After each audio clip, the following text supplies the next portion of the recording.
Hey, gorgeous. Welcome to season 2 of the Hormone P.U.Z.Z.L.E Podcast.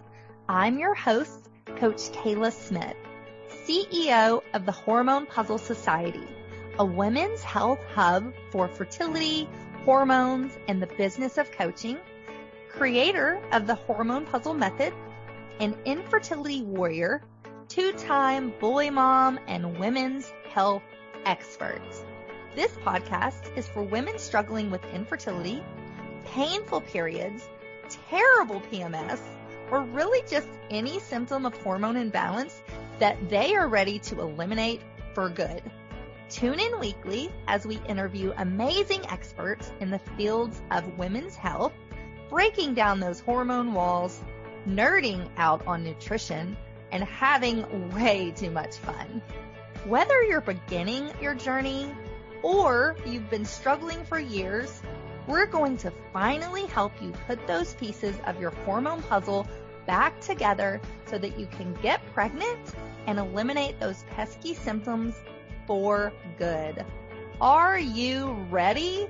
This season is packed with even more expert guests sharing groundbreaking knowledge, giving you that jolt of energy that you so desperately need, sending you lots of virtual hugs, and inspiring you to take your fertility into your own hands and make that baby. Thank you so much for tuning in. Now let's get started on your road to transformation. On today's show, I have Brooke Boskovich. She's a women's health and fertility expert, and this became her passion through her own struggles with irregular cycles, autoimmune diseases, gut troubles, and fertility. She wasn't happy with the advice she got to just take a pill, so she went on a mission to learn why she was having these symptoms in the first place. With the right support, tons of research, and trial and error, she learned to work with her body instead of against it. She found the right formula for nutrition, supplements, and lifestyle changes based on her test results, science, and how the body was meant to function. She takes the same functional and integrative approach to uncover the root cause of your fertility symptoms so that you can learn how to work with your body and optimize your fertility and health. This show, we're going to dive into gut health and how that is so related to your fertility. We're also going to talk about the 2-week wait, how to ensure you have strong implantation so you can get that positive test. So without further ado, let's welcome Brooke to the show. Hey, Brooke, welcome to the show. Hi, Kayla. Thank you so much for having me. Yes, I'm super excited. So I would love to hear a little more about you. Can you share a little bit about your story and kind of how you started working in women's health and around fertility? Absolutely. Yeah. My passion for women's health and fertility really stemmed from my own personal struggles with hormones and irregular cycles and just having a lot of symptoms that I didn't really understand. And I was having trouble having them be explained by the medical support that I was having. So it was a long journey, but eventually, I found a naturopath doctor that was, willing to do, better testing and really help me learn how to work with my body. And that really spurred my interest in learning more about nutrition, actually, and then eventually diving even more into women's health and just functional medicine in general to help women understand their bodies more. So I have a master's in nutrition, and then I went on for more integrative and functional training to understand like how the body systems work together and how really we should be paying attention to the body as a whole, even when we're just talking about fertility. So that's a little bit about my background, and really like it's amazing how I fell into this area. I definitely wouldn't trade, the struggles that I had to get here for anything. I'm so honored to be able to help women in this space today. I love that. And I love that you went and you got a master's in nutrition. So most people will be like, I am set. I know all there is to know about nutrition. So talk to us a little bit about that. How was that different, what you learned getting your master's and then what you learned in the functional realm? Because I feel like a lot of people are confused by the difference there. Because I get a lot of times I'll have somebody say to me, well, I'm working with my doctor and they're kind of telling me what to eat. And I'm like, well, that's going to be a little different than what you get as a functional practitioner. So yeah, let's dive into that. Absolutely. Yeah. So the nutrition specific degree, so I'm a registered dietitian by training. So the master's in nutrition helped me learn what I needed to sit for the boards and become a registered dietitian. And in that training, it was a lot of science, a lot of biochemistry and learning how our body uses nutrients. So a lot of metabolism information, and it really like stripping down the details of, why we need certain nutrients and what their functions are in the body and how we can support that, with nutrition, habits that we have. So that it's way, way more specific than what an MD has. Like an MD might have one nutrition course, and I went to 4+ years of nutrition specific school. And then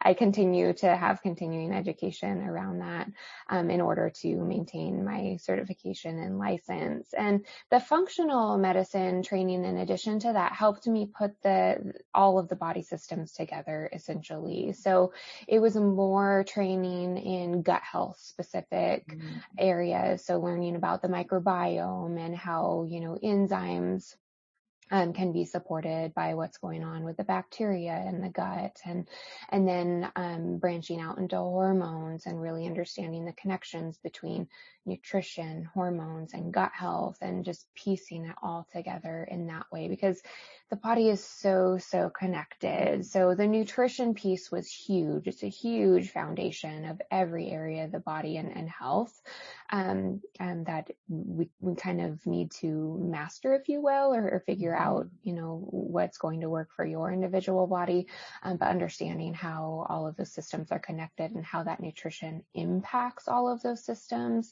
is really it's so necessary for fertility and being able to nourish fertility with nutrition and lifestyle. I love that. And I love that you brought up the gut, because it's one of my favorite topics to talk about. And we talk about it a lot on the show. So let's dive into that a little bit. A lot of times I'll have clients that they don't understand how the gut can affect their fertility. So let's talk about that. So, how does everything start in the gut, and then how do we start to optimize it? Yes.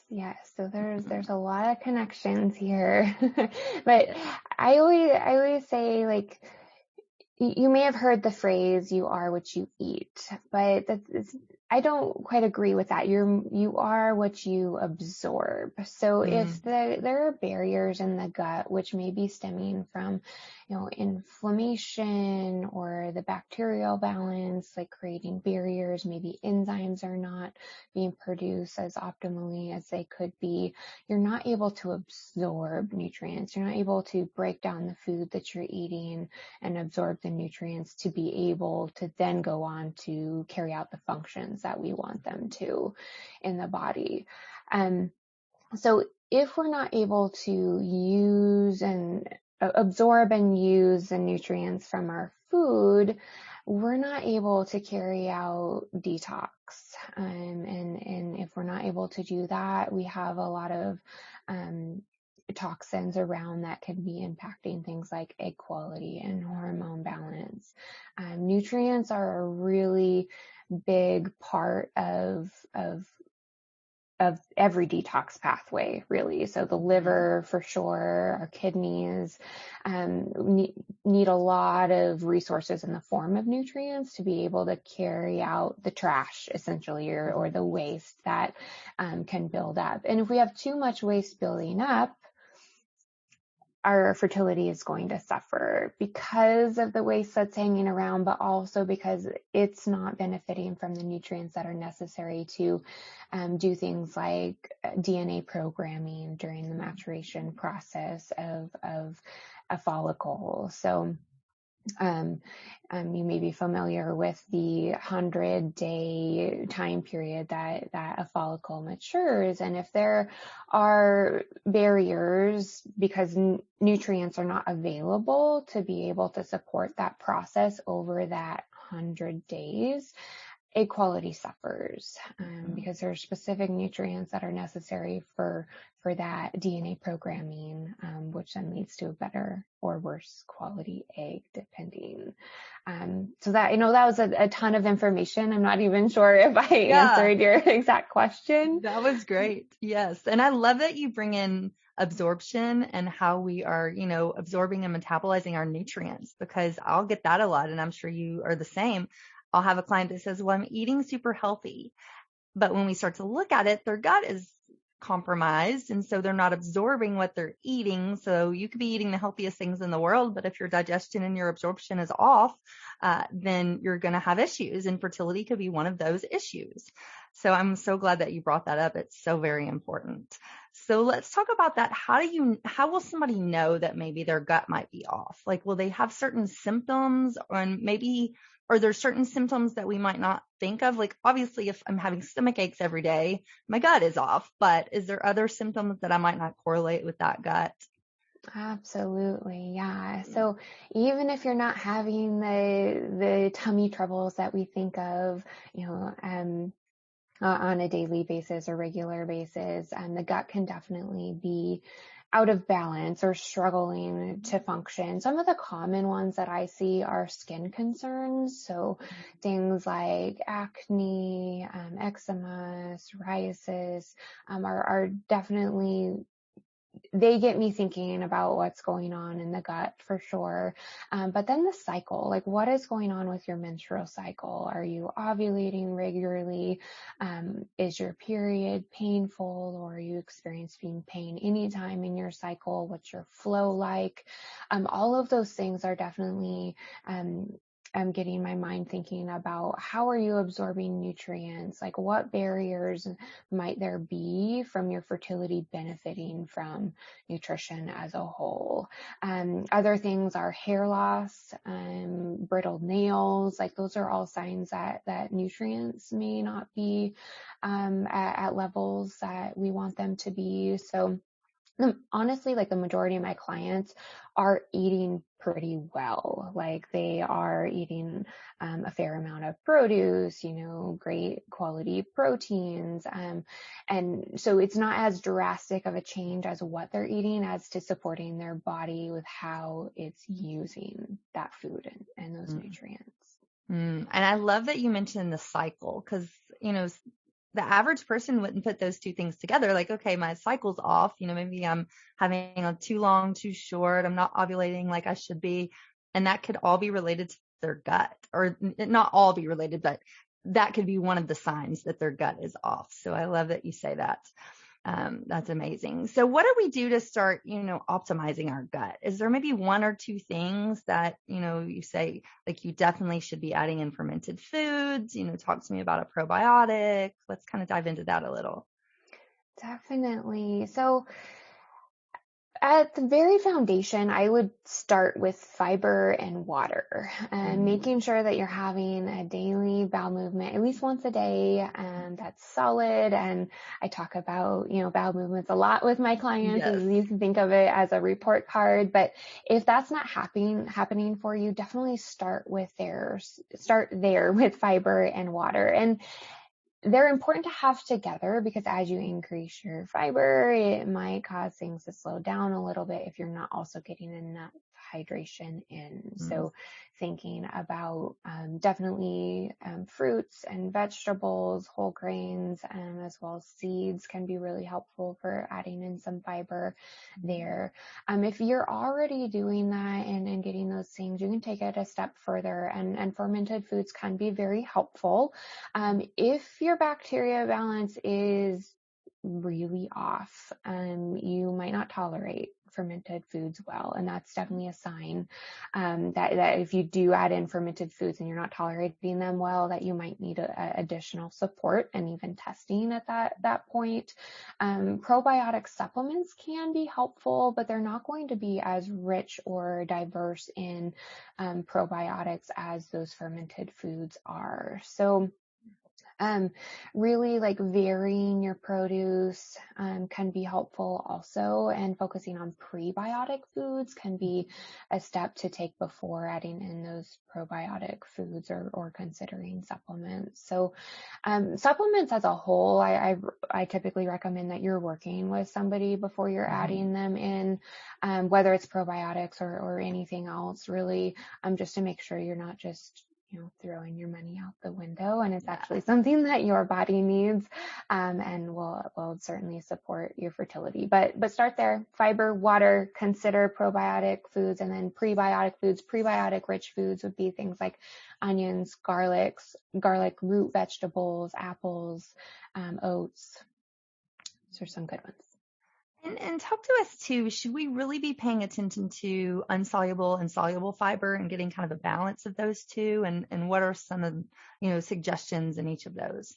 Yeah, both are very important for sure. A balance is important because, I also confuse both of them, but one of them pulls water in and helps, and another helps with motility. So, you do want to balance. I don't recommend like thinking about like counting by any means, like how many of each you have. A lot of foods have both in them.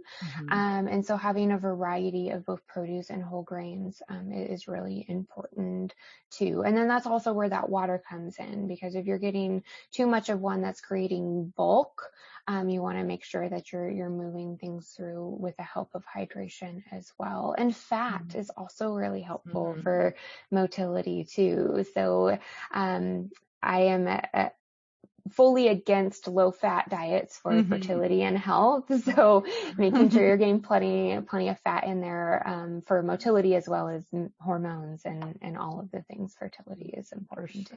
For sure. And fat is so delicious. I tell my clients the same thing, like, don't shy away from fat.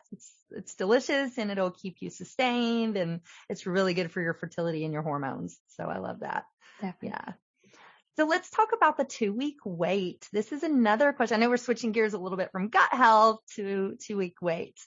So this is one I get a lot. Are there things that I can do to kind of optimize my body during this time so I can improve implantation and just really make sure that this pregnancy sticks if I'm going for pregnancy? So what are some of your top tips for the 2-week wait?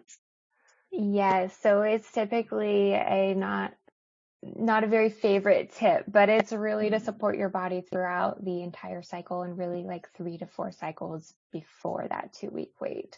Yes. So if we can support that lining that is going to be being built, and allow an embryo to bury into and implant before the 2-week wait, you're going to get the biggest benefit really from nutrition and lifestyle support. If you think about a cycle, like your estrogen is increasing before ovulation, and that is supporting how that lining is being built. After ovulation, we think of progesterone increasing, and you can think of progesterone as kind of moving in the furniture to help. Estrogen helps build the house. Progesterone helps move in the furniture to make things really cozy and inviting for an embryo to be able to implant. So if fertilization of that egg is successful, we want that environment to be very inviting and friendly for that embryo. But that really starts at the very minimum at the beginning of your cycle, and even more so over the several cycles before conception is successful. So as far as like my tips to support that process as a whole, gut health definitely falls in there as one of the top ones on the list. So again, like if you're not absorbing the nutrients, they're not going to be able to support things like egg quality or the building of that lining. And that lining, we want really nutritious blood in there. And so if we're not absorbing the nutrients that we're eating, we're not getting that nutrient-rich blood to kind of create that lining. If gut health is a concern, it can also increase inflammation quite a bit in the body. And we want a healthy amount of inflammation in the body to support that implantation or the 2-week wait. So that's definitely a big one. Just foods that can be supportive are ones that are rich in nitric oxide. So those foods really support blood flow and certainly blood flow in the pelvic region. So things like beets are big on the list there. Movement, of course, is also going to be supporting blood flow. If you can do joyful movement, yoga, stretching, walking are all supportive of blood flow as well. And then antioxidants would probably be the next and final tip. Antioxidants are really rich in foods that are very colorful. So again, beets is a big one there. Artichokes are really rich in antioxidants, especially artichoke hearts. But berries, citrus, nuts, all of those things are really helpful for supporting healthy inflammation levels and the process of implantation. I love that. I love it. And is it the same for men? Is there things that men can do to, well, one, support their fertility, but then two, support their partner during that 2-week wait? I guess this is a little bit of a two-parter. Yes, absolutely. So the sperm is contributing 50% of that DNA, right? So it's super important that they are also taking care of their health, which will then take care of the sperm quality too. So, they should absolutely be making changes with you. If you're making changes to nutrition and lifestyle, it's so important for them as well. Similar, rich in antioxidants, so lots of color in the diet, making sure we're getting lots of veggies and fruit and good quality protein is really important. Vitamin E and zinc are like really, really beneficial for everything sperm. So those are a couple nutrients that I like to focus on for the guys. Mixed nuts are a big one that do contain zinc as well as vitamin E in them. Fish and seafood are rich in zinc, mainly there too. And then lycopene is a really important antioxidant for sperm health as well. And that's found in your red and pink foods, really. Tomatoes are richest in lycopene, and definitely have been shown to be super supportive of sperm. And then as far as what they can do to support you during the 2-week wait, I would say helping you manage stress during that time is really important.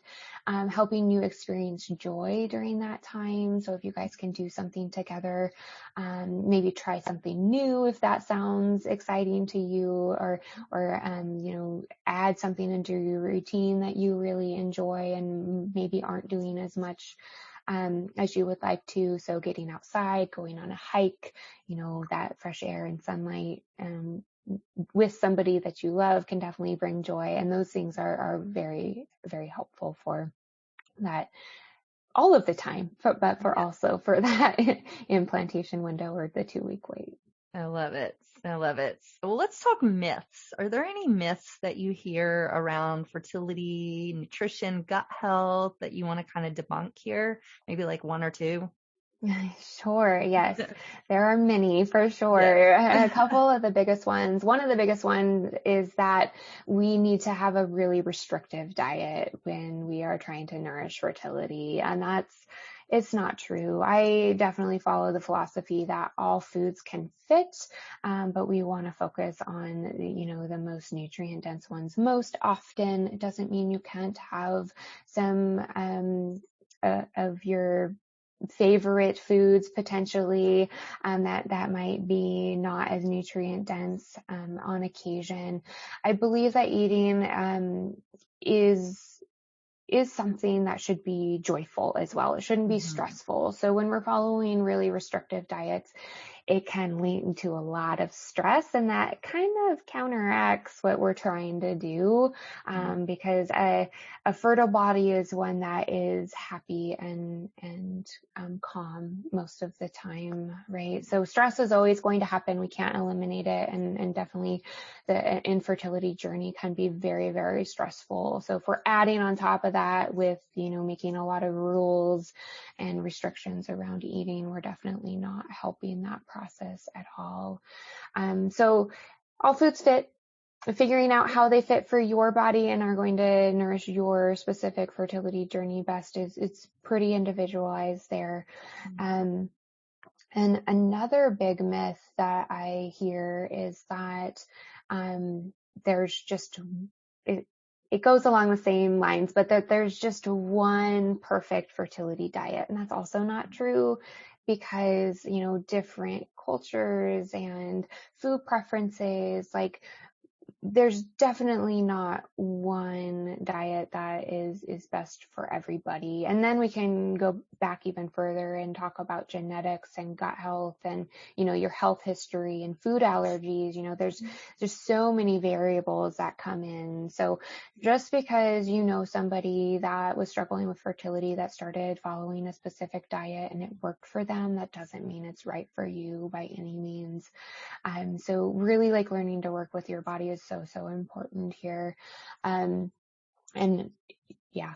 So those are generally two big myths that I hear around nutrition and fertility. I love that. And I love that you say that, like, everything fits. I kind of have the same philosophy. I always tell people, like, if you love something, enjoy a little bit of it. Like, don't eat the whole pie or the whole box of cookies, but just have a little bit and make sure it's something you truly, truly love.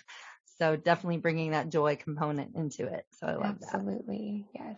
Well, we're going to take a short break to hear a word from our sponsors, and then we're going to come back in and we're going to dive into more practical tips around what we can do to optimize our fertility and our hormones through nutrition and lifestyle. So we'll be right back.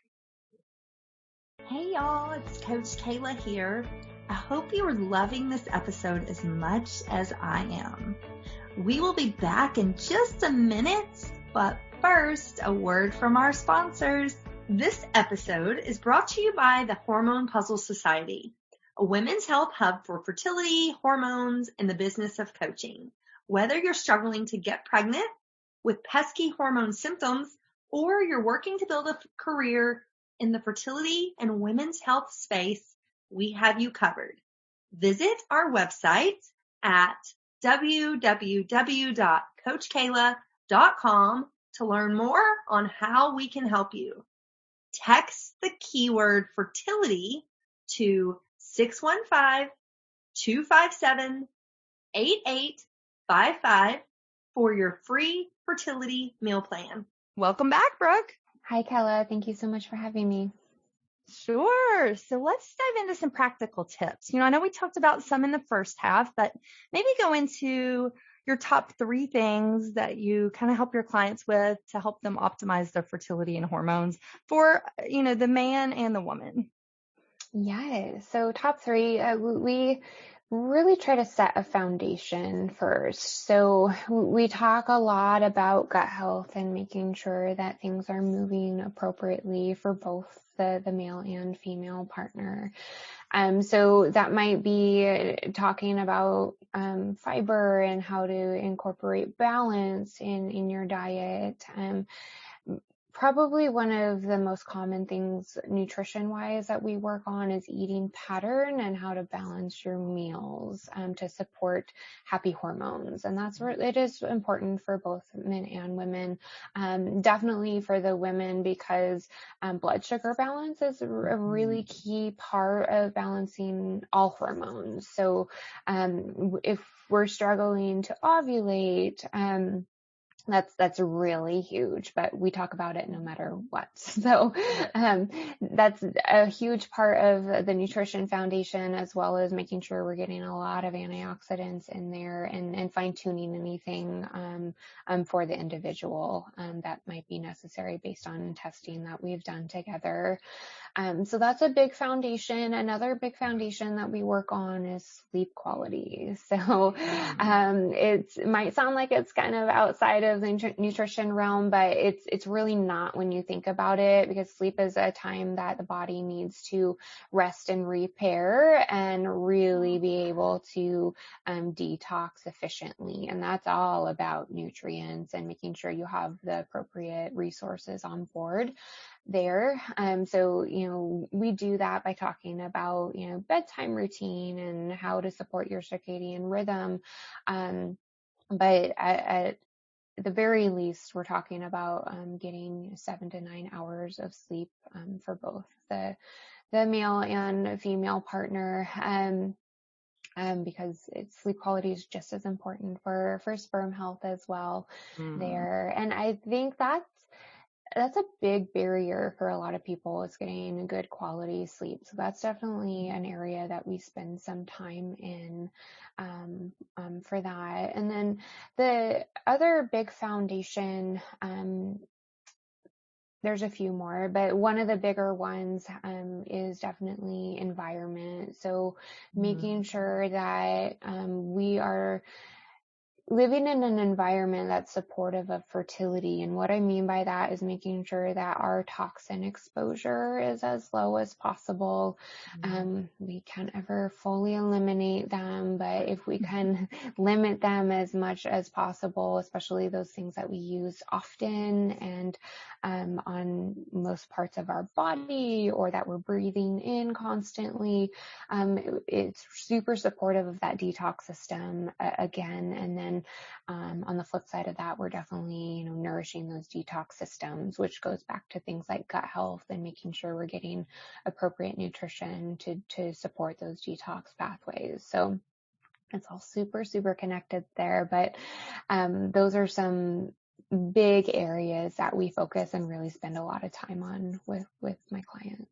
I love that. And I'm sure too, you didn't mention this, but I'm sure you dive into this too, but internal environment, diving into that mind body connection and like, what are you saying to yourself? And do you have old, negative thought patterns that you've programmed into your mind? So let's talk a little bit about that. How do you guys pull that in? Absolutely. Mindset is so, so important for every piece of the puzzle, right? So, and I love your acronym, the puzzle. It's definitely a puzzle.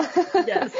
Yeah. So I talk a lot about affirmations, and if there's a lot of negative self-talk, or couples are having a hard time having hope and thinking positively, we talk about, picking one or two affirmations and writing them down, putting them in front of you in a place that you're going to see daily, and just practicing them, trying to practice them when you have those negative thoughts come in. One of them that I really like, and I think benefit a lot of my clients, is that I am worthy of getting pregnant. I'm worthy of being a mother, because, during the infertility journey, we can kind of start to spiral and think maybe this isn't for me, or, maybe I'm not worthy of being a mother. So, mindset's really big there, and it can also help with things like gut health. So having a positive mind, the mind and gut are very closely connected. So a positive mind actually influences what's going on in our gut as far as motility, absolutely, but also that bacterial environment in there. So it can actually impact how we're absorbing nutrients and able to use them for fertility too. So that's a big one for sure. We talk a lot about journaling, and definitely doing things that bring you joy often, because that can definitely help us keep a more positive outlook as well. And we have to be realistic about having a positive mindset. It's not going to be all positive all of the time. That's totally normal, but we don't want to, get into that negative spiral and stay there. We need to be able to pull ourselves out, like have our partners support us in doing so. And whether that's, getting you outside to get some sunshine and fresh air to help you break that cycle, that support can be really beneficial. I love that. And I completely agree. So very important. So let's dive into, you talk about UTIs and how to kind of prevent those during your fertility journey. So how do we do that? Yeah. So gut health, again, super important. important. Everything ties back to this gut. Absolutely. That bacterial environment in your gut influences what's going on with vaginal health. And so definitely influences UTIs. So a few quick tips for preventing UTIs include making sure that you're urinating after intimacy. That will not decrease your chances of conception, and it will definitely help prevent a UTI. Hydrating is super important for preventing UTIs as well. And then, making sure your gut's happy and healthy, of course, is super important. So that goes back to, the fiber and the water, making sure bowel movements are appropriate, and then variety in your diet is helpful. So variety in your diet is helpful, especially around plant foods, because that's introducing like different bacteria to your gut and keeping things balanced overall, and works really well with the fiber too. So those are some quick tips. Cranberry is more preventative.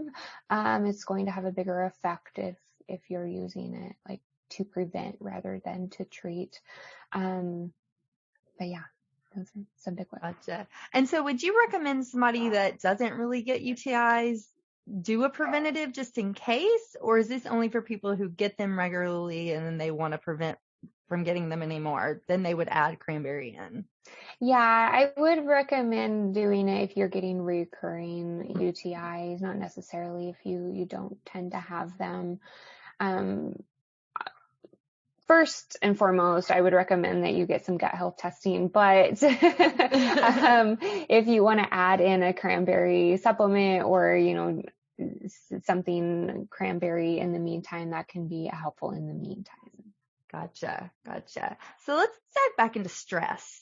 So, I know we've talked about it's so important to manage our stress, to make sure that we have that mind-body connection, but talk to me a little more about stress. How do you encourage your clients to manage and to eliminate stress?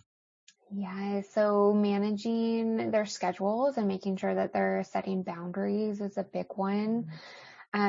When we are going through something like a infertility journey, it can be very overwhelming, and on top of, maybe work schedules and life, relationships, outside of our significant other, it can be really hard to manage. So making sure that you are setting those boundaries and carving out time for you and to take care of you is really important. That can look very different depending on what works for you, but going back to that bedtime routine that can be beneficial for sleep quality, that can be a really good time to carve out time for you, because a big part of improving sleep quality is cutting back on screen time. So you're going to be finding something else to be, spending your time doing, and that can be something like yoga or spending extra time with your partner, or maybe you are listening to something like calming music or journaling or reading a book that you have been wanting to read for a long time, taking a hot bath, like whatever it is for you that can help you wind down and de-stress is super beneficial. And during a busy day, breathing techniques can be very beneficial to help tell the body that it's safe. And that's really what we're doing when we're talking about stress management, right? We're wanting to bring down those stress hormones to send the message to the body that it's safe, which then is how it impacts fertility. So decreasing those stress hormones, telling the body that it's safe, gives gives the body a message that it's safe to build a tiny human, right? It's Mm-hmm. a happy environment to create new life, essentially. Definitely. I'm so sorry. I love that you mentioned that about the breathing exercises. So what's your favorite one? Just a super simple box breathing technique, I think that. is really helpful. So counting, you can do it 4 or 7, but slow inhale, hold for the count of 4, slow exhale, hold for count of 4. So you're counting to 4, like 4 times, or 7, 4 times, depending on, I have clients that have a hard time doing it for the 7. So we kind of start with the 4. So count to 4, breathing in, hold for 4, count to 4, breathing out, and then hold for 4. And just doing that, I say 10 times. You could do it for longer if you want, or until you like really feel like that stress come down. Super beneficial. And you can do it anytime, anywhere.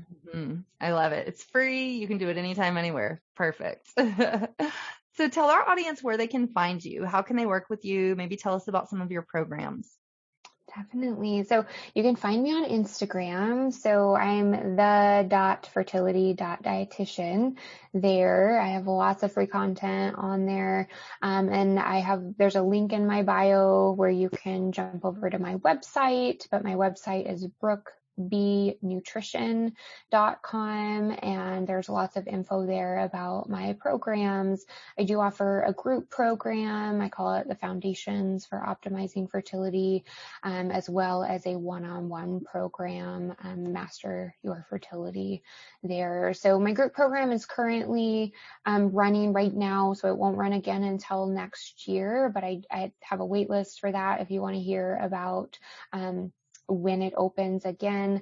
And then I do have a wait list for my private coaching as well, but I have a ongoing wait list. So I reach out, whenever you're up, and we schedule what I call a fertility strategy session, which is a phone call, no strings attached. We just make sure the program's a good fit for you before we decide whether we will work together or not. So definitely jump on my Instagram. You'll learn a lot more about my philosophy and approach there. And then you can decide if you want to join one of my wait lists. I love that. I love that you're on a wait list. That's amazing. So many people, need our help. So that's wonderful. And do you have any freebie for the audience? I do. I have a free meal plan that you can also access maybe in the show notes here, but definitely through the link. Definitely. Yeah. So link in my bio or show notes here. It's a 5-day fertility meal plan. I love that. Awesome. Well, any final thoughts before we close? Any words of encouragement or advice you want to leave us with? Don't hesitate to reach out for support, whether it's me or anybody else. It can go a really long ways for your mental health, your physical health, and definitely your fertility journey. I think we often hesitate to reach out for help, but don't. It's totally okay to need help. Yes, I agree. Well, thank you so much, Brooke. It's been so fun getting to know you. Thank you for coming on the show. Thank you so much for having me. It was great to chat. Yes, and thank you, ladies, for listening to the Hormone Puzzle Podcast. Until next week, bye. Hey, hang on just one second before you go. I want to make sure that you are aware of all of the amazing free resources that I have for you on my website at CoachKayla.com. From a fertility meal plan, a cycle syncing quick start guide, a holistic healing cookbook, as well as master classes, blog posts by me and some amazing experts in the fields of fertility, hormones, and nutrition. So many wonderful resources that will help you on your journey. And I wish there had been something like this when I was going through my 2 years of infertility, but there just wasn't. And so that's why I decided to create all of this for you. So make sure that you go and check it out and you take advantage of this plethora of support that I have provided for you. And spoiler alert, these were some of the same tricks and the same foods that I used to get myself pregnant, not once, but twice, even after my doctors said that I couldn't. So I know that these things work. Make sure you take advantage of that. And I cannot wait for you to be my next success story. So thanks, love. See you soon. Thanks for tuning in today to the Hormone Puzzle Podcast. Check out the show notes for today's episode at CoachKayla.com. If you like what you hear, please subscribe and leave a review. Thanks for hanging out with me, and I'll see you next week.